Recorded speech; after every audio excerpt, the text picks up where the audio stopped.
Lunes, maaga akong dumating sa school dahil maagang pumunta ng bayan si Kuya Jong. Naupo ako sa stage ng quadrangle at ka-text si Sarina. Ang sabi niya papunta na siya sa school. Kinala ko ang paningin sa paligid. Kaunti pa lang ang mga estudyante. May nakaupo sa ilalim ng kahoy at nagbabasa. Yung iba naman nakaupo lang at naghihintay ng mga darating na kaklase. Tumayo ako at tinungo ang CR. Nakaramdam kasi ako ng tawag ng kalikasan kaya iihi muna ako. Pagdating ko sa CR ay pumasok ako sa isang cubicle. Ay ano ba yan, nasira? Bulong ko sa sarili nung buksan ko ang pinto. Bahagyang nakalas ang dahon ng pinto mula sa pagkakakabit nito. Kailangan na siguro itong i-report sa maintenance para maayos. Hay naku, baka may madisgrasya pa dahil dito. Lumipat ako ng isang cubicle at inilak iyon. Nakaupo ako sa toilet bowl nang makarinig ng mahinang iyak. Paglabas ko ay pinakinggan ko yun kung saan ang gagaling. Para namang wala akong kasama rito sa CR. Saan kaya nanggaling iyong iyak? Habang pinapakinggan ko ang iyak ay para iyong lumalakas. Parang nakabibing na. Tinakpan ko ang dalawang kamay ang tenga ko. Miss, nasaan ka ba? Bakit ka umiiyak? Tama na please. Parang sasabog ang ulo ko sa lakas ng iyak niya. Sino ba yun? Bakit ganun siya kalakas umiyak? Tapos yung tunog ng iyak niya ay parang masakit talaga sa tenga. Napaupo ako habang nakayakap pa rin sa mga kamay ko sa dalawang tenga. Hindi ko na kaya. Minulat ko ang mata ko at parang umikot ang buong paligid. Amaya, napaangat ang ulo ko nang marinig ang boses ng Sarina. Tumingin ako sa pagiligid at nakinig. Wala na ang babaeng umiiyak. Tahimik na ang buong CR. Amaya, ikaw bang narinig kong sumigaw? Tanong ni Sarina. May nakita ka bang lumabas mula rito sa loob? Napakunot ang noo sa akin ni Sarina. Wala naman. Bakit may kasama ka ba rito kanina? Para kasing may umiiyak dito kanina ah. Guni-guni mo lang yun. Halika na. Nandoon na sa labas si na Catherine. Kausap si Chucks. Tumango ako at sumunod kay Sarina palabas ng CR. Nilingon ko ang pinanggalingan ng iyak at nanayo ang balahibo ko nang makitang may dumaang puting laylayan ng damit sa siwang ng pinto ng isang cubicle, yung sirang. Nakaupo kami sa ilalim ng rubber tree. Kapag vacant period ay dito kami tumatambay ng mga classmate ko. Yung mga naririnig kong usapan ay tungkol sa mga napanood nilang Korean novela. May iba ring nag-uusap tungkol sa nabasa nilang libro. Amaya, tawag ko sa katabi ko. Hindi niya ako pinansin at nakatingin lang siya sa puno ng rubber tree. Magkatabi kami ni Amaya na kanina ko pa napapansing tahimik sa malalim na nag-iisip. May gusto sana akong sabihin sa kanya pero nag-aalangan ako. Baka hindi niya paniwalaan. Amaya, tawag ko ulit sa kanya.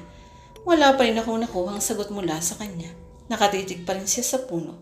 Puno ng takot ang mga mata. Sinundan ko ng tingin niya at wala naman akong nakikita. Amaya, tahimik ka yata. May problema ba? Wala pa rin sagot mula sa kanya. Amaya, malakas na tawag ko. Oh, nagulat pa siya ng marahan kong tapikin sa balikat. What happened to you? Ilang beses siyang napalunok at tinitigan ako. Parang may hinahanap sa mukha ko. Kunot noong nakatingin ako sa kanya, nakita ko ang ulo mo sa puno. Nagitla ko sa sinabi niya. Bigla akong kinilabutan. Lumapit sa amin si Sarina. Ano ang ibig mong sabihin, Amaya? Nakita ko ang ulo ni Catherine sa puno. Nanunubig ang mga mata nitong nakatingin kay Sarina. Amaya, totoo ang sinasabi ko. Nakita ko ang ulo mo na nakapatong sa sanga ng puno. Hindi magandang biro yun, Amaya, sagot ko. No, hindi ako nagbibiro, Catherine. Hindi ako nagbibiro. Hindi ko alam kung maniniwala ako sa sinasabi niya. Umiiyak na siya ngayon kaya lumapit ang iba pa naming classmate. Ano nangyari kay Amaya? Tanong ni Roxy. Nakatingin silang lahat sa amin. Nakita raw niya ang ulo ni Catherine sa puno. Ani March.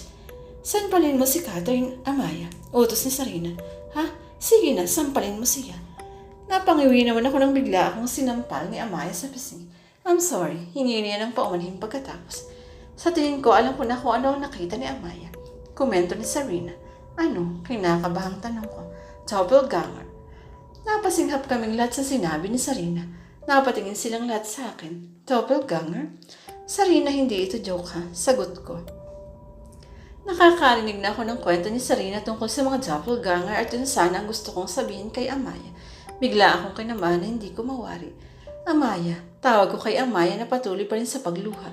Inaalo na siya ngayon ni Roxy. I'm sorry, Catherine. Hindi ko alam bakit may nakita kong ganun. Hindi ko sinasadya. Teka, ano ba yung doppelganger na yun? Tanong ni Marge. Ibig sabihin nun, kadobleng naglalakad. Kadalasan ng doppelganger ay tinataglay ang masamang ugali ng ginagaya niya. Pinapaniwala na may dalang kamalasan o panganib kapag nakikita ito ng mga nakakakilala rito. Paliwanag ni Sabi. Sandali, sinabi mong kadobleng naglalakad. Ulo lang naman ang nakita ni Amaya, hindi naman ang kadobleng ni Catherine na naglalakad. Sabi ni Chucks. Amaya, baka namamalikmata ka lang. Sabi ni Roxy kay Amaya. Hindi ko alam. Kinabahan ako. Gusto kong sabihin sa kanila pero parang nag-aalangan akong patutuhanan sa kanilang nangyari. Ang totoo niyan. Ano, Catherine? Tanong ni Sarina. Nakatingin silang lahat sa akin. Kaninang umaga bago ako pumasok sa banyo namin, parang nakita ko rin ang reflection ko sa gilid ng mata ko, pero nung tingnan ko ay wala naman. Napasinghap sina Amaya at Sarina. Ang lakas na ng kabog ng dibdib ko. Mas matatawag na doppelganger ang nakita mo, Catherine, at ikaw mismong nakakita nun. At sa iyong masamang pangitain. Tanong ni Marge ay napatango si Sarina. Ano ang maaaring mangyari kay Catherine, Sarina? Tanong ni Chucks. Mamalasin siya. At posibleng ano? Tanong ni Marge. Lahat kami nakafocus lang kay Sarina at sa sinasabi niya. Posible siyang matmatay. Kalokohan. Tigilan nyo nga yung pinag-uusapan yung walang kwenta. Sabi ni Daryl sa malakas na boses. Tinatakot nyo lang ang sarili niya. Walang makakapagsabi kahit na sino kung mamamatay isang tao o hindi. Diyos lang ang may kakayahang pahabain ang buhay natin at bawiin iyon. Pero Daryl, tigilan mo ako niyan, Sarina. Dalayan ang kakabasa mo ng horror story Nilalagyan mo na kung ano-anong ekspresyon itong mga makakakita ng dalawa.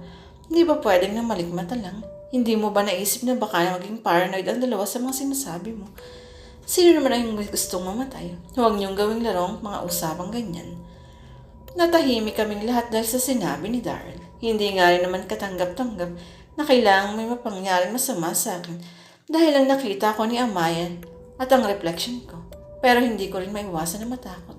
Paano pala kung may kinalaman din ang sinasabi ni Sarina sa amin? Nababalot ang pagkatao ko sa takot ngayon sa totoo lang. Umayos kayo Ang tatanda niyo na para maniwala sa ganyan. Kayo, Amaya at Catherine, burahin niyo na sa isip niyo ang mga nangyari. Magdasal kayo at maniwala sa kanya. Hindi yung si Sarina ang pinapaniwalaan niyo. Kinuha ni Sarina ang dala niyang bag at patakbong umalis sa kinauupuan namin. Sinusundan namin silang tingin habang walang lingon na naglalakad palayo. Sumobra ka naman yata sa sinabi mo kay Sarina, Daryl. Sabi ni Amaya. Hindi mo dapat sinisi sa kanya ang lahat, Ani Marge. Sino ba ang punot dulo ng mga pinapaniwalaan yung doppelganger? Hindi ba siya? Kung wala ba siyang sinabi tungkol sa ganger na yan, may takot ba sa dibdib niyo ngayon? Magsiayos na kayo. Pero dahil ako naman ang may kasalanan Kung hindi ko lang sana sinabi yung tungkol sa nakita ko kanina, ewan ko sa inyo. Pagtakapan niyo pa sa Sarina. Still you should say sorry to her, Dar. Napagtaasan mo siyang boses. We all know na nasaktan din si Sarina. Lahat naman tayo may partisipasyon dito. Huwag lang nating isisi ang lahat sa kanya.